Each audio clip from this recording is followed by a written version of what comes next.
Monaco, one of the wealthiest places on the planet, where the average net worth of a resident is over $10 million. A beautiful micro-state on the French Riviera with designer shops, beautiful beaches, casinos, luxury cars and yachts. And we've got them away in the Champions League. We really are living the dream, aren't we? Over 1,000 Villa fans descending on Monaco for our penultimate game in the league phase of the Champions League. And in this video, we'll see what an away day in Monaco is really like. Ladies and gentlemen, welcome to Villa on Tour.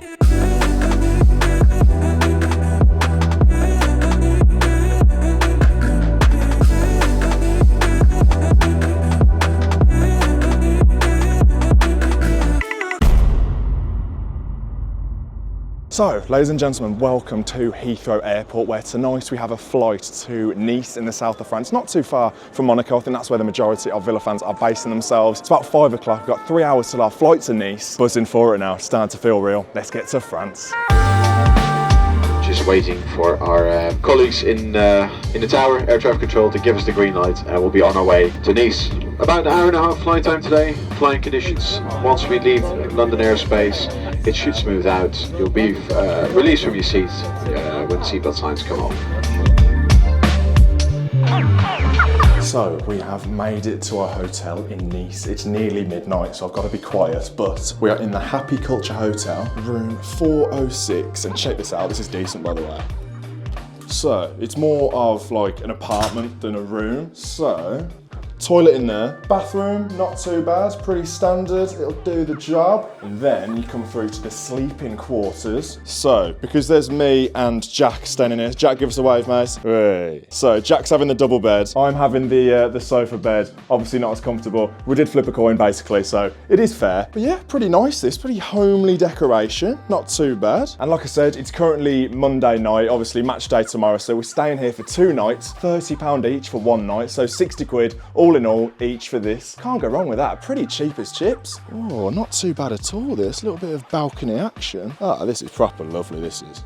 Not too bad at all. Anyway, coming in from the relative cold, it's a lot warmer than the UK, that's for sure. I think tomorrow the weather is pretty decent. I think we're talking about 12, 13 degrees, so we'll absolutely take that. Also, this is proper cool. Old school phone right in the corner as well. Although the date on it does say 2009, so a little bit broken, but proper cool. Anyway, I'm gonna sign off the vlog there. There's some weird French soap going on in the background. Not too sure what that's about. But yeah, big day tomorrow. We're gonna explore Nice a little bit, explore Monaco, of course, and it is match day, obviously, so it's gonna be a big day, lots going on. I'll see you tomorrow. Up the Villa.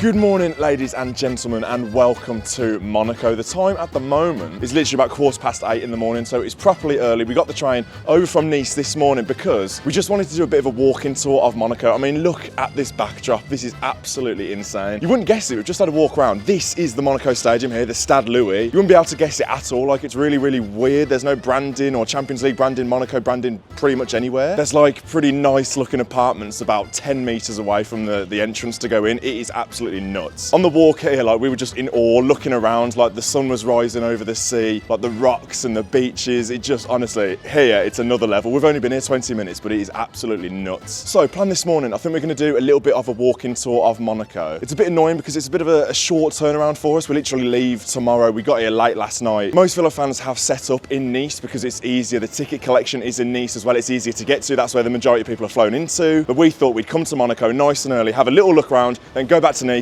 get our tickets, come back here, and then the hotel's in Nice a little bit later. So it's going to be a full-on day, but I'm absolutely buzzing for it. Let's have a look around Monaco. I mean, just look at that. That is absolutely incredible. I bet the view from up there is just absolutely nuts. And then obviously this is the stadium as well. The arches are just up there. But like I said though, like, you just wouldn't be able to tell that there's a Champions League game on here. And the fact that 1,000 Villa fans are going to be coming here a little bit later, it's just absolutely mad. What a place. I mean, we're just sitting on that bus is going to the casino. Just like, what is this place? So just opposite the Monaco ground, there's the Stade Didier Deschamps, which is the home of the Monaco national team, which haven't played since 2017. We're just doing a bit of research on the spot. Their last game was in 2017, a 0-0 draw with the Vatican. What a game. When I was a kid, I didn't play like FIFA like all the cool kids. I used to play Pro Evo, and like at the time, like Pro Evo didn't have like any licensed stadiums at all, apart from the Stade Louis II. So as a kid, I used to think this stadium is like nuts, and yet here we are, like what, 20 odd years on, and I'm standing here at a Villa game. Well, will be a Villa game later. It's just incredible, isn't it? It's surreal, spoiler. So there's just like a stadium map here, and then obviously someone's put a small Heathrow in our shadow sticker. Brilliant.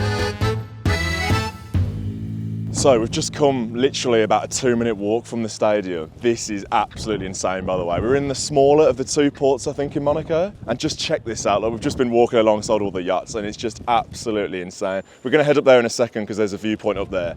Oh, I can't see anything. Bloody hell. So we've just walked down this promenade here past all the yachts and stuff. But just look at the backdrop up there, like all the apartments and stuff. Imagine how much they are. Absolutely insane. Never did I think when I started this channel and we were going to like off licenses in Barnsley and drinking in car parks in Derby and whatever, that I'd be filming a few years later on Villa in the Champions League on a jetty in Monaco. It's just like proper pinch yourself moments, these are. These yachts are absolutely insane. I think we've decided that we're going to pitch in for a yacht together. We're going to move VOS HQ here. We're going to buy one of them apartments. That's the dream, I think. Honestly, some of these yachts though, they're like bigger than like my flat inside. Like, they're absolutely huge. Imagine just sailing around the Med on one of them. Like, that's your life. Next up on our Villa on Tour walking tour of Monaco, we're heading up the stairs. It's quite hard work, this is, but there's a panoramic view of Monaco right at the top of this hill. I mean, it's already like mad view. So we'll get to the top of here and the views should be beautiful.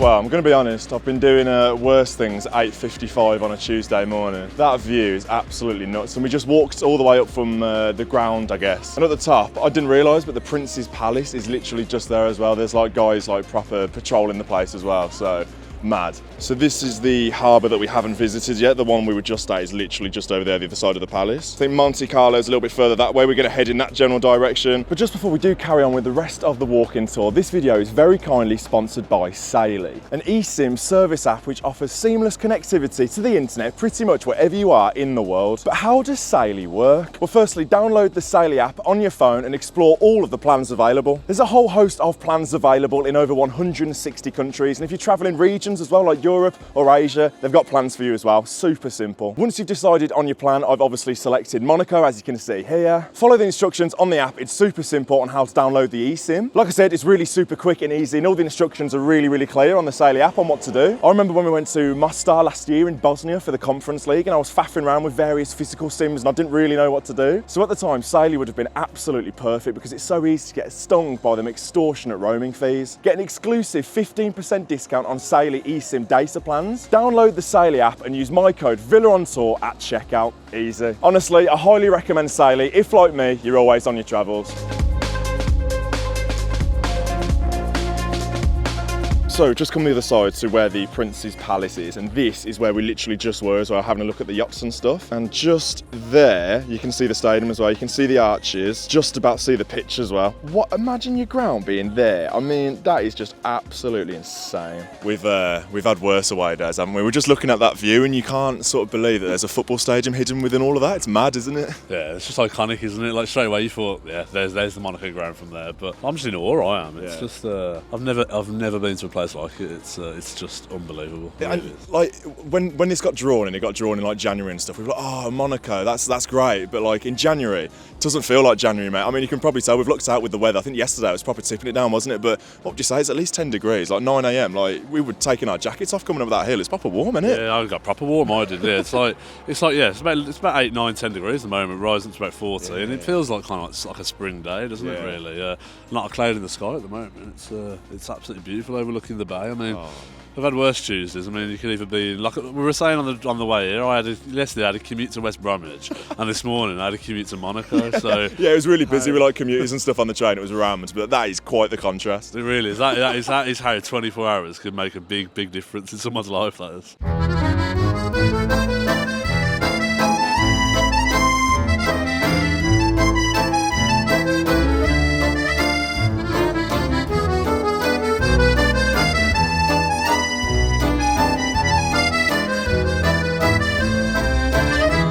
place is wild, man. Like, we just see some guys at the top of the hill picking the trees for like oranges, clementines. Like, they're just everywhere. These trees are full of oranges. The buildings are incredible. And just a bit of like an update logistically. Like, I think the majority of Villa fans are in Nice because A, it's easy to get to. It's a lot cheaper to stay there. That's why the ticket collection's there. And I don't think the people who are in charge in Monaco probably want 1,000 Brummies here, and you can probably see why. There's no alcohol being served in the whole of Monaco as well, so I think that's an incentive. So we've just walked right down to the front. The viewing bit where we just were is all the way up there, but this road here, Circuit de Monaco, is where the F1 starts. I'm not an F1 man, but I know a lot of people love it, but I still know that Monaco is obviously like probably the most iconic. That is where they start, and you can see like the grid lines on the floor, which is proper cool. I believe here, that's where the pit lanes are as well. Like, that's a massive open space. You'd imagine that's where the pits are. Just spotted this as well. I imagine that's the start right there, pole position. There you go. So this is Port Hercule. This is like the main one, the biggest one. Some of these yachts are absolutely ridiculous. Honestly, some of the ones over there, like hotels. Look at the size of them. Absolutely nuts. They're about 5 stories high. So this is a lot bigger than the one we were at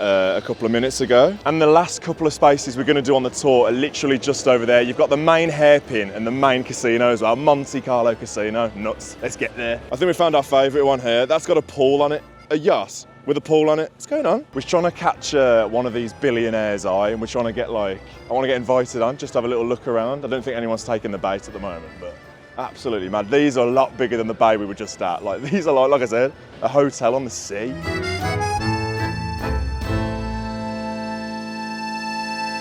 Here we go then, my friends. I don't think I've ever been so excited in my life to be in a tunnel, but this is the famous tunnel from the Monaco F1. But I'm not even like an F1 super fan, but I just know that this is proper iconic. And obviously you've got like the pillars on this side as well. And look how close you are to the sea. Literally just there. Absolutely mad. It's the worst places to be on a Tuesday morning, ladies and gentlemen. Unbelievable. So we've come out the other side of the tunnel. That's the more iconic side. Like, that's the side that I especially recognise. Like, that is just insane. And look the other side as well. These apartments, by the way, they look pretty modern. Like, they are just absolutely unbelievable. Like, imagine how much they cost, man. Oh my God. Look how nice that is though. And check out the water. I hope it comes across on camera, by the way, how beautiful and clear this water is. I think you can tell a little bit there. Look, you can see the rocks right at the bottom. Like, that is just absolutely beautiful. Here it is then, the world famous hairpin in Monaco. Obviously you got the red and white like chicane lines, I don't know what they're called. Obviously they race all the way down there, around the corner. Then I didn't realise this, but the tunnel is literally under these buildings. So yeah, I think that's some sort of hotel, but it's literally under that. And then you've got the famous bus. And then you've got the world famous hairpin here, unbelievable. And then up there, which looks very exclusive and posh. I don't know if that's the casino, but definitely like on that row of buildings is the Monte Carlo Casino. I just know the inner child in you is just absolutely exploding right now. Literally, I just said it makes me feel like I want to just sit down and play my PSP literally while I'm looking at the hairpin here. But it's just absolutely insane. I feel like I've travelled into like a computer. Yeah. That's what I feel like. Just a casual Ferrari going around the hairpin. There's a slightly different perspective as well, and also just come a little bit away from it. What's this over here? Heart of a Lion. Villa fans were here. I think Simon's just said it, like this is probably like the nicest place I've ever been to. It's sort of got like Spanish vibes. It's obviously right on the Mediterranean, so it's going to have that. But the weather's incredible. It's incredibly clean. It's just absolutely stunning. The greenery as well. There's a lot of greenery around here. Really, really pretty.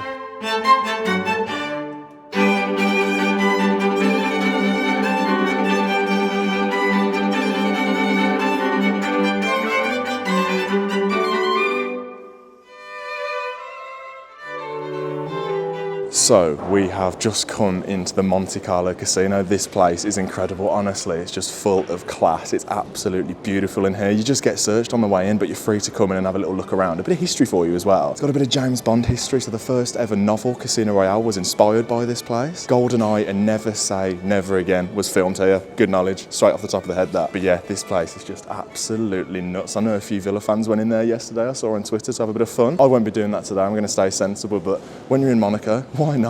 Wow, that's definitely one off the bucket list. Very, very cool. Wow. Unfortunately, there's no proper posh cars out the front. There's like a transit van. There's something going on here. I don't know whether there's some sort of event, but there's no Ferraris, no Bugattis, just a transit van. Rubbish. But yeah, like I said, there's something going on here which doesn't really fit the aesthetic of the casino, but oh well, is what it is. So, casino just there. I think we're going to try and grab a drink here and just have a sit down for a bit, because we've done some steps already this morning, that's for sure.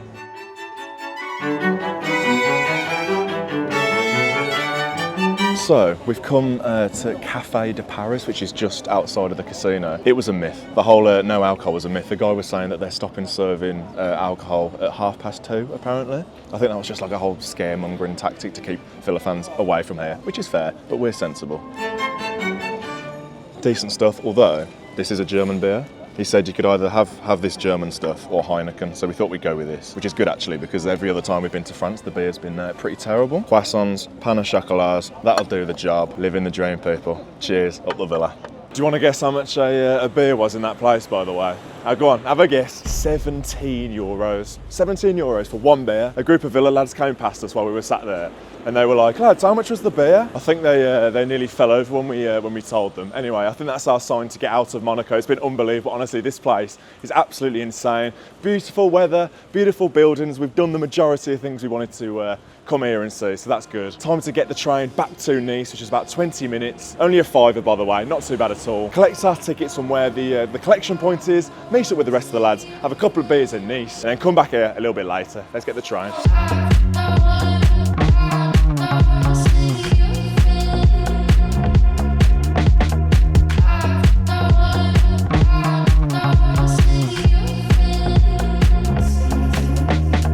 Ladies and gentlemen, welcome back to sunny Nice. The Monaco tour has been completed. We've come back to Nice and we've got the match ticket. The ticket is secured. Just gonna head to the pub now to have a couple of beers with the other lads. We've just been to the hotel to freshen up a little bit. Nice is beautiful. It's obviously much bigger than Monaco. It feels like it's got a more of a normal city vibe, more than like a posh person's utopia like Monaco, which is just absolutely nuts. It's an incredible place, honestly. I can't explain how mad that was this morning. I'm so glad we went this morning, just have a little mooch. But now we're back in Nice, where the majority of Villa fans are. There's absolutely loads all over the place. It'd be absolutely rude not to have a beer in this weather, so let's head to the pub.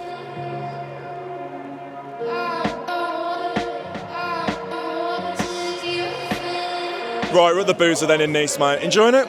I love it. It's great. Yeah, it's been a great trip so far. I really like Nice. It's been a lovely place. Really lovely. So Monaco's unbelievable, as we found out this morning, but Nice, absolutely incredible place as well. The weather is absolutely beautiful. I mean, the fact we're sat outside, like we said earlier, in January is wild. But this is, like, even the architecture, just everything about Nice is just beautiful, isn't it? Yeah, it is. It's absolutely stunning, isn't it? Like, you can see why people enjoy coming out. I mean, we're sitting there. We're literally like in a view. You can see like a massive waterfall up in the mountain, up in like the standard. It's like it's just and like you say, we're sitting outside in the middle to end of January time. It feels like spring, doesn't it? That's the thing. And a lot of people may look at like what we do and think, oh my God, you must earn so much money and get so much time off. But just a reminder that for each of us, one night here staying in a hotel, and a decent hotel by the way, was £30. The train to Monaco was £5. The ticket was £18. So it's not a cheap hobby, but like you can do it on a decent budget, mate. And people just don't realise it, I guess. No, you can. Yeah, flights can be cheap if you book them in advance. Hotels can be cheap, as we found out. A nice hotel as well. Not even one of the nice hotels we've actually had, because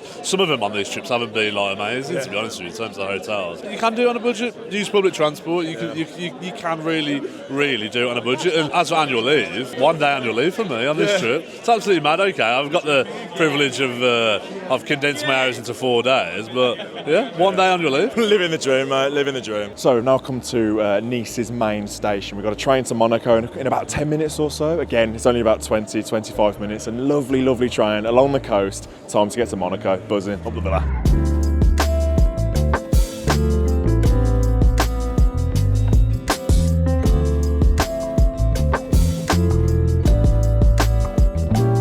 Right then, just come out the station. We're currently being held by the Monaco police, but I've run into Dave. We spoke at Arsenal, mate. You said you'd get yourself on the video at Monaco. You have done. What do you reckon? Firstly, what do you make of Monaco? Have you been here yet, or is this the first time? I was, I came yesterday.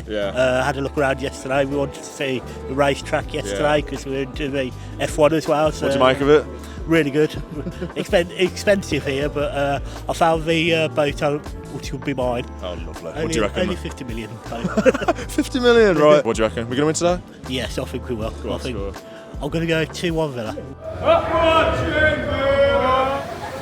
It's been the weirdest route to the stadium ever. They've been holding us back every 3 seconds, taking us through back alleys. Like, it's proper weird. Like, if they just let us go on our own accord, like Villa fans behave. I guess they don't know that, but it's just a massive faff. Like, they didn't even let us leave the station. They waited for about 2 or 3 like trains worth full of Villa fans to sort of bunch up and walk us all together, but that just creates an environment that they probably don't want. Don't know if you can see, but there's people hanging out the office windows here just to catch a glimpse of the Villa fans. Like, what are you looking at? There's nothing to see.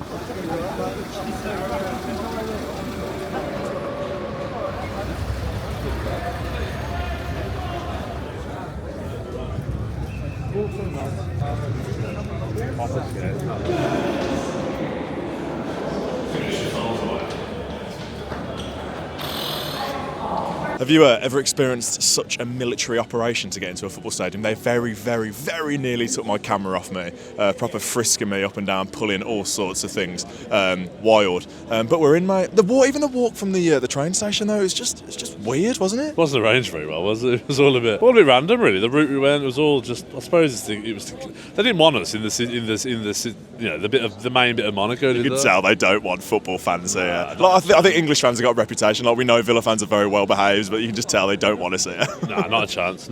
And proper military operation hit us in the ground. It was shoes off if you love Villa. Everyone taking the shoes off, which was absolutely mad. It was at the airport. I don't really know why. I don't really know what they were doing because they didn't even do anything to your shoes or looked at your feet anyway. So I don't really know what they were doing. They took some people's shoes, but not my shoes. So I don't really know what the situation was there. All a bit weird, really. Also, people were loving it from the offices, weren't they? Like proper looking like they've never seen like a group of football fans before. It was mental, wasn't it? Yeah, it's bizarre. Like that walk, just walking past people's offices who work at computers, spinning around at the chairs, looking at us, thinking, "What on earth are you all doing?" But yeah, bit of a weird experience. But here we are. We're in anyway. Yeah, look at this then. So this is the away end where the Villa fans are. Obviously, there's the pitch, but then behind, look at this view here. You've got the Didier Deschamps stadium that we talked about earlier, just here. Look at the view as well, like behind. It's absolutely unreal. If the game's boring there, just watch this one. Sweet. First thing you said when you came in here was, "Oh my God, it's like the Olympic Stadium." It is a little bit. You're very far away from the pitch, but not quite the Olympic Stadium. Obviously, we just showed what happened, what it looks like behind the stand, but it's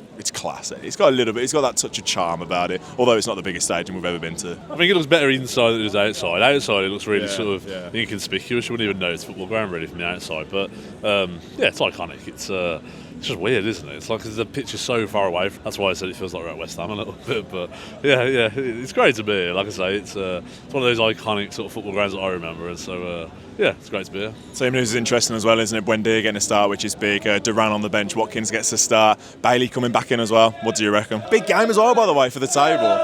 Yeah, it's a huge game. Yeah, Buendia comes in, big night for him. I think the team news is strong. It's about all we can play really with the injuries and stuff. So I think Villa win. I think Villa will win tonight. I think we'll be strong. 2-0 Villa. I've got a feeling as well. I said 2-0 as well. It'll be absolutely massive to sediment ourselves in the top 8. 2-0. So this is the official away end where the actual away tickets were sold. But just over this barrier here and just over there is like a neutral section, which I think there's going to be more Villa fans in over there than there is actually in the actual away end. I know loads and loads of people over there that didn't get a ticket in the actual away end that are just in the neutral section. So fair play. There's going to be some atmosphere from the Villa fans later. Food update. Craig's gone to get a nice baguette. Can we get a VAR on how dry that is, by the way? Ooh.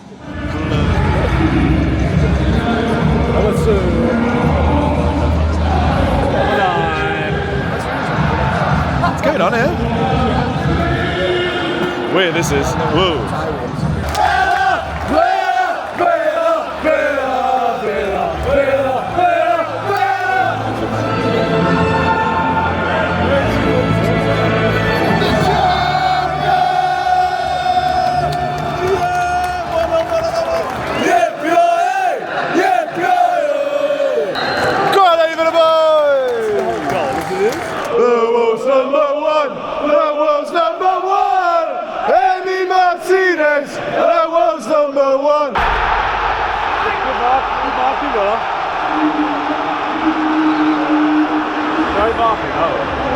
From the corner.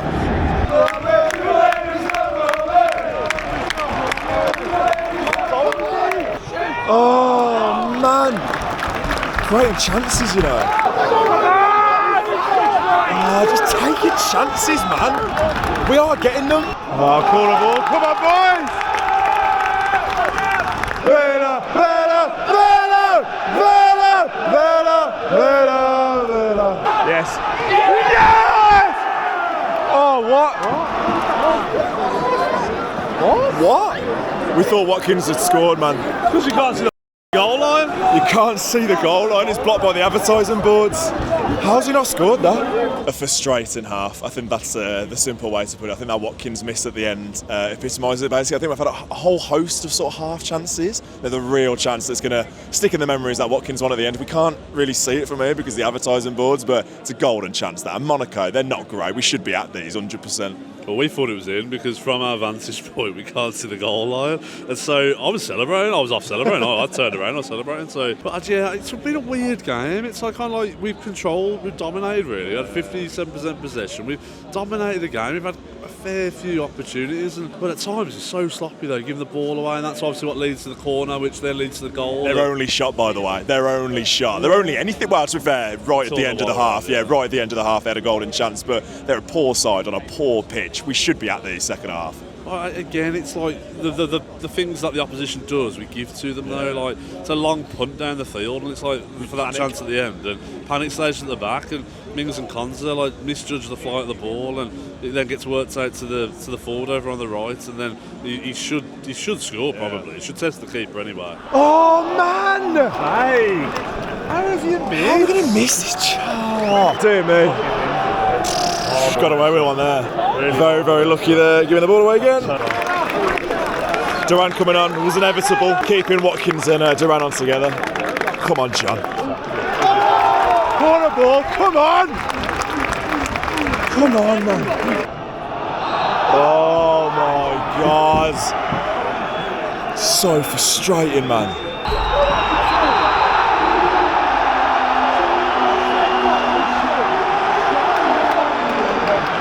Second half. Didn't deserve anything in that second half. Truly, truly dreadful.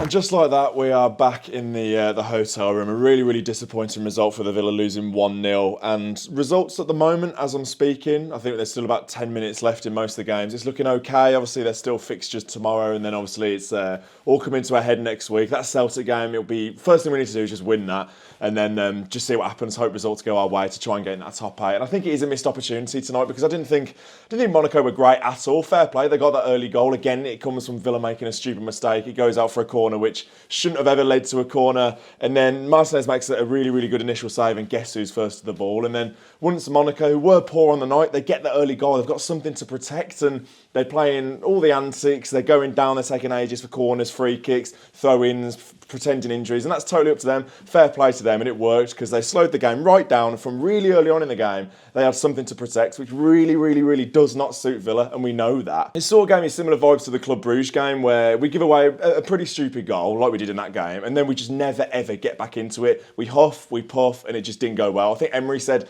after the game that, you know, he thought it was a good idea to bring on Duran and have him and Watkins together, but it just didn't work, did it? Because we just lost it in midfield. Thought Mings and Konza really struggled tonight, seriously, and I think across the board, people were just giving the ball away so easy. I don't think the pitch helped, but obviously that's the same for both sides, but it just wasn't clicking, and it was really, really sloppy. I think Emery was fuming with set pieces as well, genuinely. Like, I'm so annoyed. But it's pointless having a corner, because you just know it's going to hit the first man. It's so annoying. Yeah, just free kicks in general, we were just poor again. But forget that, yeah, the game's gone. I haven't got too much longer left on my SD card on my camera, because I filmed so many yachts and exciting stuff, which is, yeah, Monaco is just beautiful. Like, what an incredible place. I think we're going to go there tomorrow just again to have a mooch round, because it's such a stunning place. Like, I've never been anywhere like that. It was amazing. But anyway, if you have enjoyed this video, please do smash a like on it. Thank you so much for your continued support. Thank you to Saily for sponsoring the video. Top link in the description to go and check them out. I shall see you on Sunday against West Ham at Villa Park, back in sunny Birmingham. Up the Villa.